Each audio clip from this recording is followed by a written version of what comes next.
আসসালামু আলাইকুম, সবাইকে স্বাগত জানাচ্ছি আমাদের নতুন আরো একটি ভিডিওতে। আজকে হচ্ছে আমরা আপনাদের দেখাবো কিভাবে আপনারা আপনাদের ডিজাইন করা কাজগুলা বিহান্সে পোর্টফোলিও হিসেবে আপনারা আপলোড করতে পারবেন। তো ভিডিওটি শুরু করার আগে বলবো, যারা আমার ইউটিউব চ্যানেলে নতুন ভিডিও দেখছেন অবশ্যই আমার চ্যানেলটিকে সাবস্ক্রাইব করবেন, এবং যারা আমার এই ভিডিওটি ফেসবুক পেজে দেখবেন অবশ্যই পেজটিকে ফলো করবেন, যেন আপনারা নতুন নতুন ভিডিও পেতে পারেন। আসলে আমি একজন গ্রাফিক ডিজাইনার। আমি 2 বছর যাবৎ গ্রাফিক ডিজাইনের উপর কাজ করছি, ফ্রিল্যান্সিং করছি। ফাইবার মার্কেট প্লেস সব, ফাইবারের বাহিরে, মার্কেট প্লেসের বাহিরে কিভাবে আপনারা কাজ করবেন সেই সকল অভিজ্ঞতা, এবং আমি ক্লায়েন্টের সাথে সরাসরি যে কাজগুলো করেছি সেই সকল অভিজ্ঞতাই কিন্তু আপনাদের মাঝে আমি শেয়ার করে থাকি। তো আপনাদের রিকোয়েস্টে আমি আপনাদেরকে নতুন আরো একটি আজকে ভিডিও দিতেছি। সেই ভিডিওটি হচ্ছে আপনারা কিভাবে বিহান্সে আপনাদের পোর্টফোলিও সঠিকভাবে আপলোড করবেন।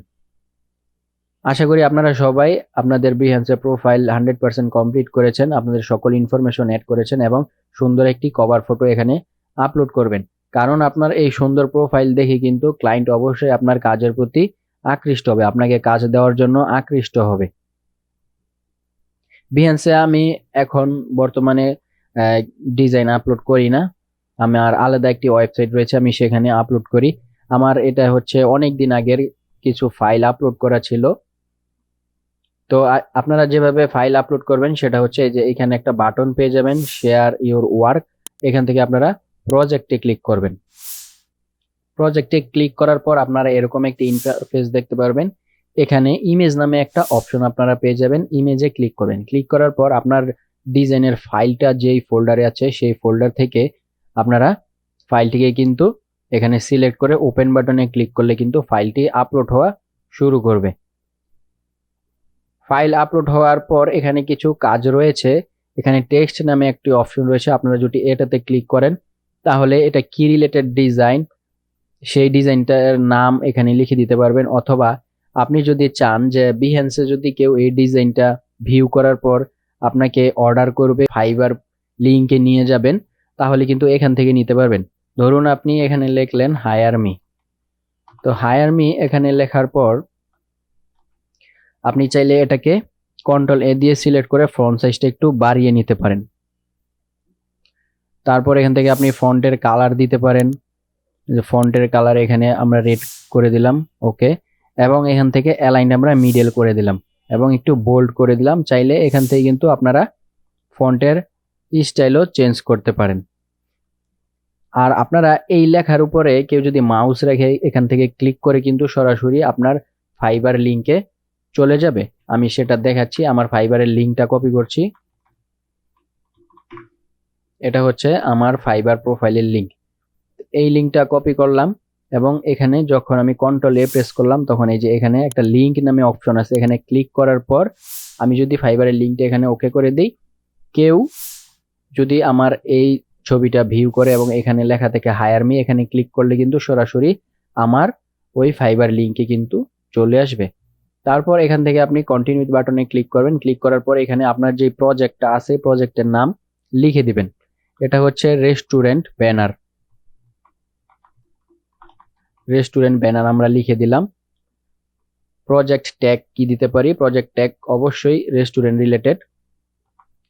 রেস্টুরেন্ট আমরা কিছু ট্যাগ এখানে সিলেক্ট করে দেব। এখানে আপনি কিন্তু সাজেস্ট করছে এখানে ফুড, তারপরে হচ্ছে এইখান থেকে আমরা মেনু সিলেক্ট করে দিলাম, বার্গার সিলেক্ট লিখে দিলাম। তারপর নিচে যে অপশনটা টুলস ইউজড, আপনি এই ডিজাইনটা করার সময় কি কি টুলস ব্যবহার করেছেন। কেউ যদি আপনারা ইলিস্ট্রেটরে ডিজাইনটা করেন তাহলে অ্যাডোবি ইলিস্ট্রেটর লিখে দিবেন, অ্যাডোবি ইলিস্ট্রেটর। এবং আমি মকআপ করার জন্য এটাকে অ্যাডোবি ফটোশপ ব্যবহার করেছি, তার কারণে আমি অ্যাডোবি ইলিস্ট্রেটর এবং অ্যাডোবি ফটোশপ দুইটাই কিন্তু এখানে দিয়ে দিছি। তারপর নিচে অপশন দেখতে পারবেন how do you categorize this project, কি ক্যাটাগরি এই প্রজেক্টটা, গ্রাফিক ডিজাইন, ইলিস্ট্রেশন, এই ক্যাটাগরি। তারপর হচ্ছে আপনার এই বিহ্যান্স ভিজিবিলিটি কে আপনি যদি প্রাইভেট করে দেন তাহলে কিন্তু কেউ দেখতে পারবে না, অবশ্যই এখানে এভরিওয়ান করে দিবেন। এবং এখানে একটা অপশন আছে কন্টেন্ট। কন্টেন্ট যে অপশনটা এখানে যদি আপনারা টিক মার্ক করে দেন তাহলে কিন্তু এটা শো করবে না, এটা কিন্তু শো করবে না, এটাতে টিক মার্ক দেয়া যাবে না। আপনি যদি এই ডিজাইনটার এই কো ওনার অথবা এই ডিজাইনটা করার জন্য কেউ আপনাকে সহযোগিতা করেছে তাকে ট্যাগ করতে চান, এখান থেকে অ্যাড কো ওনারে ক্লিক করার পর এখানে কিন্তু কিছু লিখে দিতে পারবেন এবং এখানে ওনার বিহেন্সের লিঙ্কটা যদি দিয়ে দেন, ডান করে দেন, তাহলে কিন্তু এই কাজটা ওনার প্রোফাইলেও শো করবে, আপনার প্রোফাইলেও কিন্তু শো করবে। আশা করি বুঝতে পেরেছেন। তবে এখানে মেন বিষয় হচ্ছে কন্টেন্টের যেই অপশনটাতে টিক মার্ক দেওয়া যাবে না, টিক মার্ক দিলে কিন্তু আপনাদের এই ডিজাইনগুলো আপনাদের প্রোফাইলে কিন্তু শো করবে, আপনারা দেখতে পারবেন কিন্তু অন্য কেউ দেখতে পারবে না। এই হচ্ছে আমাদের আজকের এই বিষয়, বিহান্সে আপলোড করার এই হচ্ছে কিছু বিষয়। আপনি এখান থেকে এখন পাবলিশ করে দিবেন। পাবলিশ করে দেওয়ার পর আপনার এই প্রজেক্টটা পাবলিশড হয়ে যাবে। এখন আপনি যদি চান এখান থেকে কন্ট্রোল-A কন্ট্রোল-C দিয়ে লিঙ্কটাকে কপি করে আপনার ফেসবুক প্রোফাইলে ডিজাইনটা আপলোড করে দিবেন। ফেসবুক প্রোফাইলের ডিজাইনটা আপলোড করার পর আপনি এই লিঙ্কটাকে দিয়ে বলে দিতে পারেন মাই সাম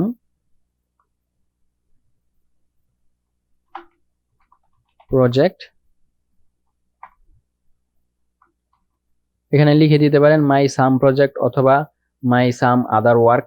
এখানে লিখে আপনাদের বিহেন্সের এই লিঙ্কটা অথবা আপনাদের বিহেন্সের যে লিঙ্কটা আছে আপনারা সেই লিঙ্কটা এখানে দিয়ে ফেসবুকে পোস্ট করে দিতে পারবেন। তাহলে কি হবে, প্রজেক্ট আপনার এই ডিজাইনটা যদি কেউ দেখে ভালো লাগে তাহলে এখান থেকে আপনার এই লিঙ্কে ক্লিক করে আপনার সকল ডিজাইন সে দেখতে পারবে এবং আপনার প্রজেক্ট ভিউ হবে। আপনার যত বেশি প্রজেক্ট ভিউ হবে তত কিন্তু আপনার কাজের অগ্রাধিকার বেশি, আপনি তত ভালো বিহেন্সে আপনারই র্যাঙ্ক করবে।